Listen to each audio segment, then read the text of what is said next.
को समझना चाहिए। मैं बड़ा चलिए आपके पास वापस लौटूंगे। एक बड़ी खबर दर्शकों को दे दे, लगातार ऑपरेशन सिंदूर को लेकर अपडेट्स हम देते जा रहे हैं।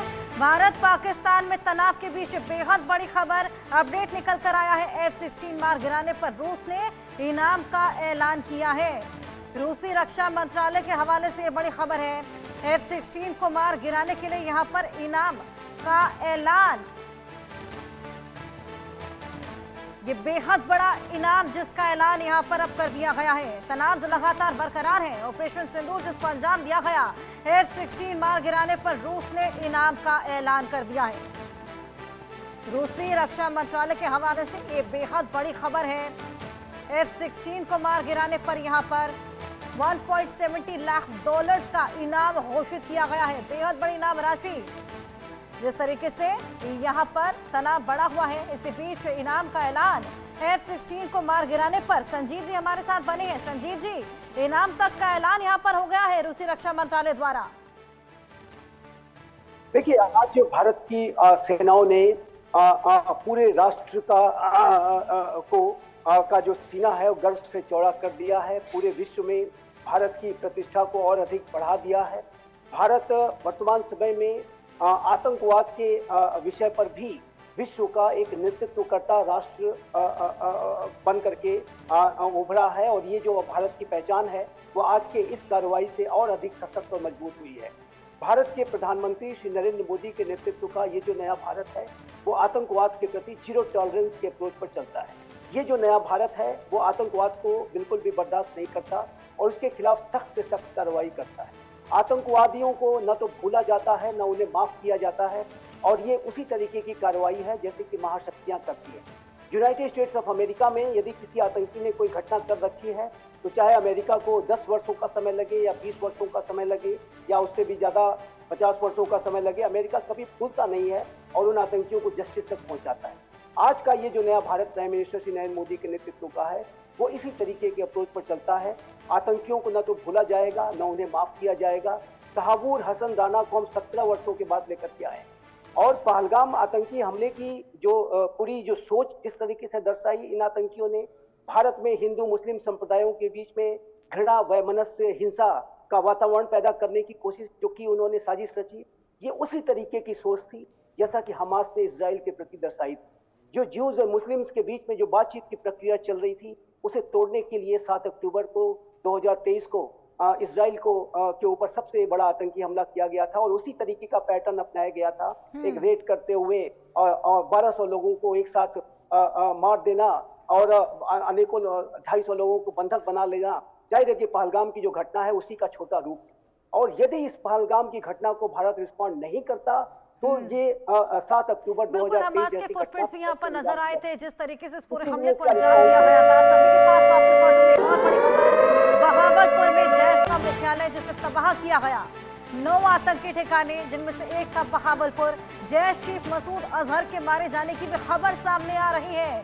2019 में पुलवामा हमले का मास्टरमाइंड है मसूद अजहर मसूद, जिसके मारे जाने की बेहद बड़ी खबर सामने आ रही है। हालांकि पुष्टि अभी तक नहीं हुई है, लेकिन अगर वो मारा गया है तो ये बेहद बड़ी कामयाबी भारत के लिए होगी। बहावलपुर में जैश का मुख्यालय जो तबाह हुआ है, और उसी में जैश चीफ मसूद अजहर जो कि मास्टरमाइंड था पुलवामा हमले का, ये बेहद बड़ी कामयाबी भारत के लिए हो सकती है।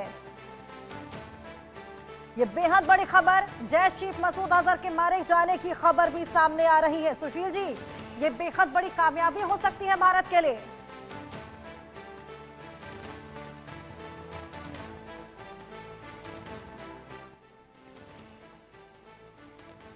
सुशील जी, आप मुझे सुन पा रहे हैं?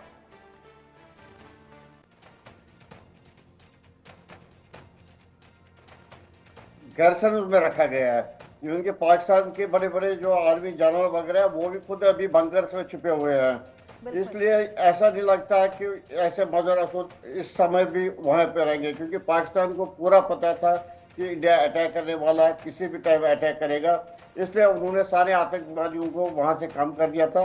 इसी वजह से क्या हुआ, जो पाकिस्तान ने अभी तक कहा कि सारे पुष्टि के 8 लोग मारे गए, लेकिन एक चीज़ है कि इसमें अगर वो सारे लोग वहाँ पर होते तो कैजुअलिटी हजारों में होती, क्योंकि ये जो अपना या हाफिज सईद का या हेडक्वार्टर लश्कर तौबा का मुरीद में उसमें कम से कम 1000 लोगों की कैपेसिटी है। और ऐसे ही जो अपना मसूद अजहर का वहाँ पर भी जो 26/11 का वो जो बॉम्बे अटैक हुआ, वहाँ जो वहाँ की तरकीब वहीं से हुई, वहाँ पर भी 150-200 आतंकवादी हमेशा रहते हैं। इसलिए लगता है कि वैसे हो भी सकता है मारा गया हो, लेकिन मेरे को नहीं लग रहा कि वो इस समय वहाँ पर रहा होगा, क्योंकि जिस हिसाब से पाकिस्तान को बुखार चढ़ा था कि इंडिया अटैक करेगा, खुद ये अपना मुनीर साहब वो बंकर्स में छुपा हुआ, कि इसलिए पॉसिबिलिटी कम लग रही है। लेकिन एक चीज है, आज 130 भारतीयों का मोदी जी ने जो इच्छा थी वो पूरी कर दी। सारे भारतवासी आज खुश है कि ये पहली बार हुआ, और पहली बार ऐसा है कि देश के 130 करोड़ एकजुट मिलके मोदी जी के साथ है, अपोजिशन बिल्कुल, और पार्टी ऐसा के पहली साथ बार है। हुआ जब और विपक्षी जो दलों का भी समर्थन यहाँ पर मिला, लगातार न्याय और की मांग की जा और रही ये थी। पहली बार है कि कश्मीरी इसी जो बीच एक मुस्लिम बड़ी है खबर सर वो भी आपके पास इंडिया मैं के वापस साथ है कि लौटूंगी। पाकिस्तान को हमला करेगा। लगातार अपडेट्स हम अपने दर्शकों को दे रहे हैं। इसी बीच एक और बड़ी खबर आई है ऑपरेशन सिंदूर पर। कार्तिकेय शर्मा ने भी बेहद अहम एक पोस्ट किया है। भारत सेना ने पाक को मुंह तोड़ जवाब दिया है। ये पोस्ट यहाँ पर किया गया, बेहद अहम ये पोस्ट। आतंक के विरुद्ध सेना का साहसिक कदम अतुलनीय। देखिए ये पोस्ट भी आपकी टीवी स्क्रीन पर है। हम सेना साहस को नमन करते हैं। कार्तिकेय शर्मा यहाँ पर ये पोस्ट करते हुए नजर आए हैं।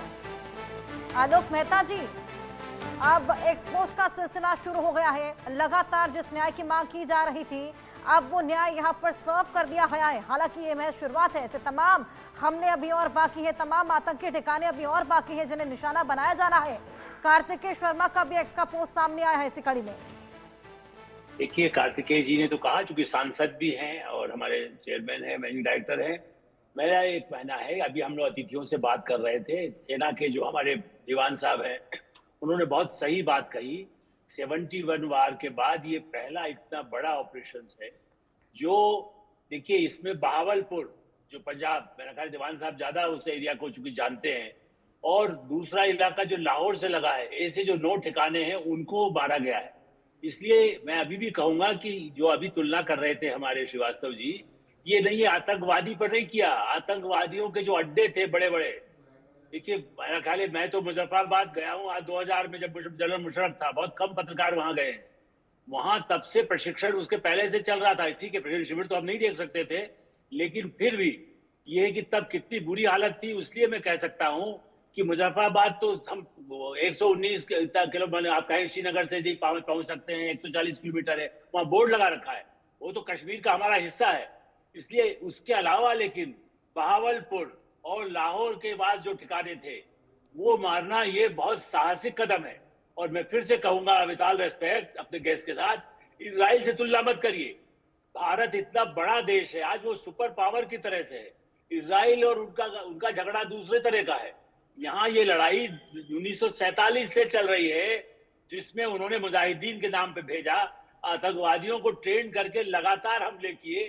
3-3, 4-4 बार हमारे प्रधानमंत्रियों के साथ समझौता हुआ।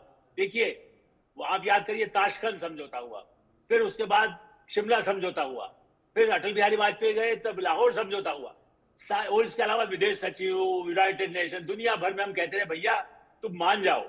इस बार, पिछली बार हमने किया था एक छोटा प्रतीकात्मक, कहना चाहिए कि था, ठीक है, उन्होंने कहा था कि देखो हम कर सकते हैं, नहीं तो आएगी घुस के, तब भी मारा गया, वो भी मोदी सरकार आने के बाद। इसलिए प्रधानमंत्री नरेंद्र मोदी ने और हमारी सेनाओं ने जिस तरह से तालमेल किया है, ये ऐतिहासिक है पूरे विश्व में कि आतंक पर हमला है। प्रधानमंत्री ने एक बार नाम नहीं लिया पाकिस्तान का, इसको नाम दिया गया, तमाम ठिकानों का पता लगाया गया, हमला बोला गया। यहाँ पर बिल्कुल सटीक हमले किए गए हैं, केवल आतंकी ठिकानों को निशाना बनाया गया है। मकसद साफ था, मंशा साफ थी, केवल आतंकवाद की कमर तोड़ना, ये बेहद बड़ा मकसद। भूषण देवान जी, मैं आपके पास आऊंगी। जल थल नभ हर तरीके से तैयारी है। अभी फिलहाल एयर स्ट्राइक किया गया है, क्या लगता है अगला स्ट्राइक वाटर स्ट्राइक भी रह सकता है? बिल्कुल यही होना है, जब तक नेवल ब्लॉकेड नहीं होगा,